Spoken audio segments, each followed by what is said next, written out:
यमुनानगर में डिपो चलाने वाले अब सावधान हो जाएं, क्योंकि यमुनानगर शहर के अंदर चोरों के द्वारा अब सीधा सीधा निशाना डिपो वालों पर ही साधा जा रहा है। साफ साफ ये बात है कि अब डिपो के अंदर से राशन चोरी कर चोरों के द्वारा चोरी की वारदात को अंजाम दिया जा रहा है।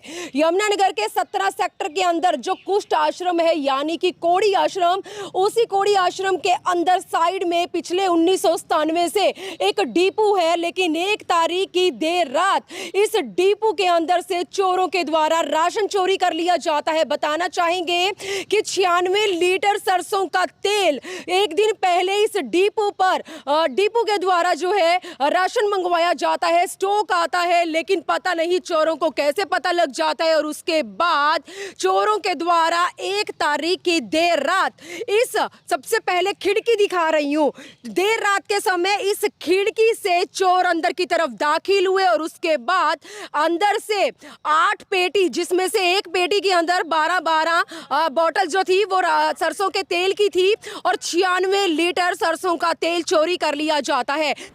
लेकिन डिपो चलाने वाले मालिक की ओर से इस आगे जो खिड़की है अंदर की तरफ दीवार खड़ी कर दी जाती है, इस रास्ते को बंद कर दिया जाता है। और इसी कुष्ठ आश्रम के अंदर अभी कुछ ही समय पहले एक मंदिर है राधा कृष्ण का, उस मंदिर में भी गोलक में से काफी पैसे चोरों के द्वारा चोरी किए गए थे।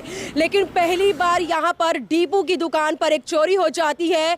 मालिक जो है बहुत ही ज्यादा परेशान हो चुके हैं, क्योंकि मालिक को चोरों के द्वारा चूना लग चुका है। किस तरह से भरपाई हो पाएगी नहीं पता, लेकिन मालिक को यही कोड़ी आश्रम की जो महिलाएं हैं, जब वो पाठ पूजा करने के लिए ये साइड में जो खाली प्लॉट है यहाँ पर फूल लगे हुए हैं, जब वो फूल तोड़ने के लिए आती हैं तो उनके द्वारा ही देखा जाता है कि डिपो की बाहर की जो खिड़की है वो खिड़की टूटी हुई है, अंदर की तरफ कोई दाखिल हुआ है, अंदर से सामान चोरी हुआ है। तमाम महिलाएं हमारे साथ जुड़ने जा रही हैं, लेकिन आज की एक बड़ी खबर के साथ मैं यमुनानगर के 17 सेक्टर के कुष्ठ आश्रम से लाइव जुड़ी हूं। मेरी आप लोगों से अपील है, आप लोग खबर को शेयर करें। यमुनानगर में हर डिपो चालक के पास, हर डिपो चलाने वाले उस व्यक्ति तक ये मैसेज पहुंचना बहुत जरूरी है। पता नहीं इस डिपो के सहारे आज कितने लोगों के घरों का पालन पोषण चल रहा है, लेकिन अब चोरों के द्वारा डिपो से ही राशन चोरी कर लिया जाता है। सबसे पहले कुछ महिलाएं हमारे साथ हैं, उनसे बात करते हैं। क्या नाम है आपका? कल्पना विश्वकर्मा। कल्पना कहाँ की रहने वाली है? जगाधरी की। जी, आपको कैसे पता चला यहाँ चोरी हुई है? ये हमें 2 तारीख को हम वो राशन लेने आए थे, तो फिर हमें पता चला कि और खिड़की तोड़ के और तेल का पेटी यहाँ से ले गया। तो फिर सर जी ने हमें रात तक राशन बांटे, ताकि भाई दोबारा चोरी करेंगे ना फिर उठा के ले जाएंगे। सबको दिया, रात तक 9 बजे तक रहे सर जी। तो हमने लेके गए, वो पता चला हमें तो भाई पीछे रात को 1 तारीख को रात को चोरी हुई है खिड़की तोड़ के। फिर कुछ मास्टर की महिला फूल तोड़ने आई थी, उन्होंने बताया होंगे, सर जी को फ़ोन करे तो सर जी आए तो देखे तो पीछे का खिड़की टूटा हुआ था। फिर उसके बाद इन्होंने भाई मिस्त्री भी साथ लगा के, वो पुलिस भी आई थी देखने के लिए और मिस्त्री भी लगा के इन्होंने भाई खिड़की प्लास्टर भी कराया, खिड़की भी बनाया। फिर उसके बाद हमें राशन भी दिया। 2 तारीख को रात तक रहे सर जी। पहली बार कब से आ रही है यहाँ राशन लेने के लिए? ये तो हमारे हो गए भाई साल हो गए। 1 साल हो गया। हाँ। पहली बार हुई है यहाँ चोरी? हाँ, पहली बार हुई है। अच्छा, पता चला कि यहाँ पर मंदिर के अंदर भी चोरी हुई है। हमें पता चलेगा ये कुछ 4-5 महीने हो गए। और भी महिलाएं। हाँ जी माता जी, क्या नाम है आपका? मधु यादव। मधु जी कहाँ से आई हैं? बस जगाधरी से। जगाधरी से हैं हाँ आप जी। भी? कैसे पता लगा यहाँ चोरी हुई है? बस हम जा रहे थे, झाड़ू पोछा करते हैं कोठियों में, मैं इधर से निकलते हुए जा रही थी जी। तो मैंने देखा खिड़की टूटी पड़ी है। फिर मैं जब उधर से वापस आई तो देखी सर पुलिस इंस्पेक्टर बुलवाए थे, अपना लिखा पड़ी हो रही थी। फिर आए दूसरे दिन राशन लेने की, फटाफट बांट दें, दोबारा फिर हल्के ले जा सकते हैं। इसकी वजह से क्या चोरी हुआ, क्या पता बस लगा? तेल चोरी हो चुका है, सरसों का तेल। हाँ जी। पहली बार हुई है यहाँ पहली चोरी? बार, हाँ जी। तो क्या लगता है दोबारा से फिर चोरी हाँ हो सकती है, क्योंकि यहाँ ज्यादातर रात तक वहाँ सब बैठते हैं। हाँ जी मैम, हम भी जब काम करने जा रहे थे हम भी देखे खिड़की टूटी पड़ी है। सबको तभी पता लगा? हाँ तभी पता फटाफट चला। मालिक को हाँ बताया हाँ फिर? फटाफट मालिक बताया। फिर आए देखे 2 तारीख फिर बांट दिया राशन। और काफी रात तक बैठे रहे, 9 बजे रात तक का पुलिस भी आई, तब हम सबको पता चला कि हाँ चोरी हो गई है। चलिए, ये डिपो चलाने वाले वो मालिक है। सर क्या नाम है? डिपो होल्डर है सर? डिपो मेरा डिपो ब्रह्मकांति शर्मा के नाम से डिपो है मेरा। आपका क्या नाम? मेरा लगन शर्मा। लगन जी, कैसे पता लगा चोरी होगी आपके डिपो पर? मैडम यहाँ पे फूल तोड़ने के लिए आए हैं मंदिर में, ये नाम आश्रम वाले आते हैं फूल तोड़ने के लिए। तो फूल तोड़ा, उन्होंने देखा जाली टूटी पड़ी है, खिड़की टूटी पड़ी है। तो फिर उसी टाइम उन्होंने 2:30 बजे मेरे को फ़ोन किया। मैं दोपहर में, उन्होंने कहा खिड़की टूटी हुई है तो आप आगे एक बार देख लो। फिर मैंने जब देख आगे तो उसमें से मेरी तेल की पेटी ही, पिछले दिन ही मेरे पास तेल की पेटी आई थी, 43 पेटी, 3 बोतलें आई थी। उसमें क्या नाम, मैंने देखा मेरे ये 8 पेटियाँ कम थी, जिसमें 96 लीटर तेल बैठता है। एक पेटी में 12 लीटर तेल होता है। 8 पेटियाँ मेरी गायब थी, जिसमें टोटल 96 लीटर तेल बैठता है। कितना नुकसान हुआ है आपको? तो मैडम वैसे तो अगर देखा जाए तो क्या नाम, मेरा तो 10-12 हज़ार का नुकसान है, क्योंकि 40 रुपये की तेल की बोतल ही आम पब्लिक को, उनको कार्ड होल्डर को मिलती है। वैसे अगर मैं बाज़ार से लूँगा तो मेरे को 200 लीटर के 200 रुपये के हिसाब से लेनी पड़ेगी बोतल।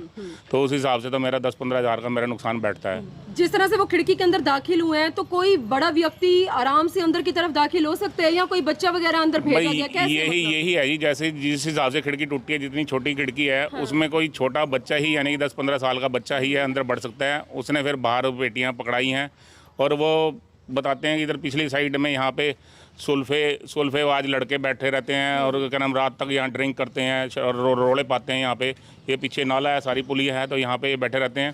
तो ये उन्हीं में से मेरे को काम लगता है पीछे, क्योंकि खाली पेटियाँ भी मिली हैं पीछे, देखिए हैं।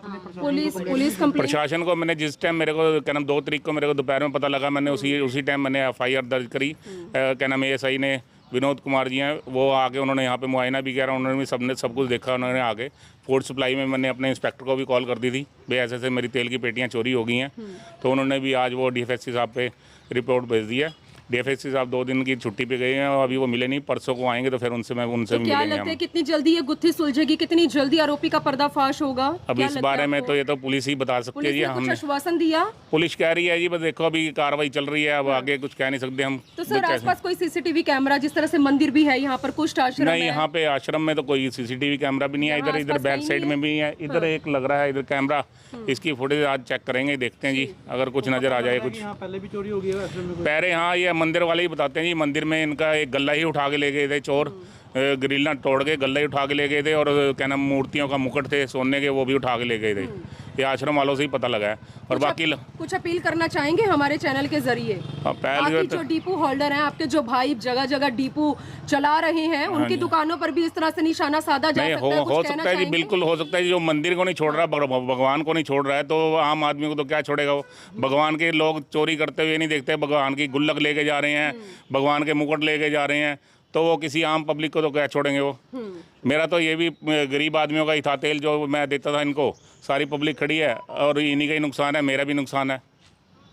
तो आप देख सकते हैं यमुनानगर शहर के अंदर चोरों ने जनता की नाक में दम कर रखा है। जहां जहां मेरी न्यूज चलती है चोरी को लेकर, हर किसी का यही मैसेज आता है कमेंट के जरिए कि ये नशा करने वाले लोग हैं। अगर वो नशा कर रहे हैं तो वो आम जनता को क्यों परेशान कर रहे हैं? आम जनता मेहनत मजदूरी करके पाई जमा कर अपने परिवार वालों का पालन पोषण कर रही है, लेकिन ऐसे में नशा करने वाले लोगों के द्वारा किस तरह से चोरी की वारदात को अंजाम दिया जाता है। लेकिन डेली हम लोग आप लोगों के सामने बड़ी से बड़ी अपडेट लेकर आते हैं कि यमुनानगर पुलिस प्रशासन नशे के खिलाफ भी एक्शन मोड में नजर आ रहा है, लेकिन चोरियां करने का ये सिलसिला कब थमेगा नहीं पता। लेकिन मेरे इस चैनल के जरिए मैं सभी डिपो होल्डर्स को एक मैसेज देना चाहूंगी कि प्लीज आप लोग सावधान हो जाएं। बीते कुछ समय पहले यमुनानगर शहर के अंदर दोपहर के समय दुकानदार जब अपना खाना लेने के लिए कहीं जाते हैं तो चोरों के द्वारा कितनी दुकानों पर चोरी हुई थी, जिसमें आरोपियों का पर्दाफाश हुआ था।